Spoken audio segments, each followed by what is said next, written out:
தீபாவளி பண்டிகை களை கட்டியுள்ள நிலையில் கோவையில் பட்டாசு விற்பனை அமோகமாக நடைபெற்று வருகிறது. கூடுதல் விவரங்களோடு இணைகிறார் நமது செய்தியாளர் ஹரிதாஸ். வணக்கம் ஹரிதாஸ். கோவையில் எந்த அளவுக்கு மக்கள் பட்டாசுகள் வாங்க ஆர்வமாக இருக்கிறார்கள்? அங்கு இருக்கக்கூடிய கள நிலவரங்கள். தீபாவளி பண்டிகையோட இறுதிக்கட்ட விற்பனையானது கோவையில் எட்டியிருக்குன்னு சொல்லலாம். கடந்த ஒரு வார காலமாகவே கோவையில் இருக்கக்கூடிய முக்கிய கடைத்தெருக்கள், வணிக வளாகங்களில் பொதுமக்கள் புத்தாடைகள், அணிகலன்கள், அதே போல இனிப்பு பலகார வகைகள் வாங்குவது ஆர்வம் காட்டி வந்தாங்க. மேலும் இருக்கக்கூடிய பல்வேறு விதமான பொருட்கள், அதாவது வீட்டு உபயோகப் பொருட்கள் மற்றும் பர்னிச்சர்கள், எலக்ட்ரானிக் பொருட்கள், மொபைல் போன்கள் போன்றவற்றை வாங்க ஆர்வம் காட்டி வந்த பொதுமக்கள் இறுதிக்கட்ட விற்பனையாக தற்போது பட்டாசுகள் வாங்குவதில் மிகுந்த ஆர்வம் காட்டி வருகின்றனர்.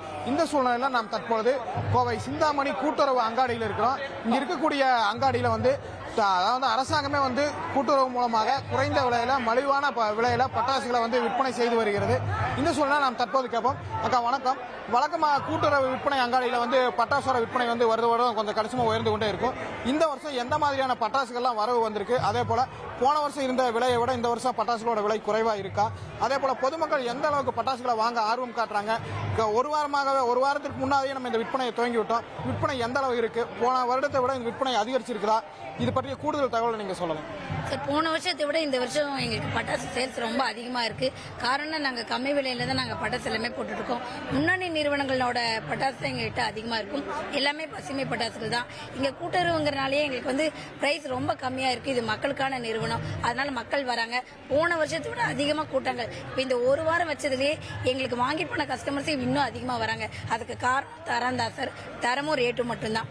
நிறைய வெடி வந்திருக்கு. பாத்தீங்கன்னா ஸ்கை ஷாட்லயே 12 ஷாட்ல இருந்து 250 ஷாட்ஸ் வரைக்கும் எங்ககிட்ட நிறைய இருக்கு. சின்ன பொருள் இருந்து பெரிய பொருள் வரைக்கும். ஒரு ஃபிளவர் பாட்டுன்னு பாத்தீங்கன்னா அதுலயே ஏகப்பட்ட டிஃபரன்ஸ் இருக்கு. சங்கு சக்கரத்துல ஏகப்பட்ட டிஃபரன்ஸ் இருக்கு. இப்படி நிறைய டிஃபரன்ஸ் இங்க இருக்கு. நிறைய பட்டாசுகள் இருக்கு. கிஃப்ட் பாக்ஸ்க்குன்னு தனி கவுண்டர் போட்டிருக்கோம், குழந்தைங்களுக்குன்னு தனி கவுண்டர் போட்டிருக்கோம். ஸோ அதனால எங்களுக்கு இங்க நல்ல சேல்ஸ் போயிட்டு இருக்குங்க சார். அக்கா, இப்ப நம்ம பார்த்தோம்னா கடந்த காலங்களில் நம்ம பகல் நேரத்தில் வெடிக்கிற வெடிகள் தான் அதிகமாக வாங்கி வெடிச்சிட்டு இருந்தாங்க.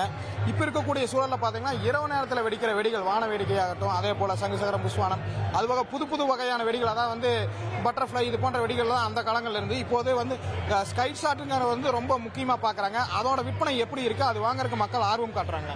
நிறைய மக்கள் வாங்குறதுல பாத்தீங்கன்னா கம்பல்சரி பில்லுல ஸ்கை ஷாட் 2வது போட்டு போயிடுறாங்க. அதாவது பெரிய ஷாட்லயே வரவங்கள 250 ஷாட், மினிமம் 30-60 ஷாட்லயாவது ஒரு 4 நாள் எடுத்துட்டு போயிடுறாங்க.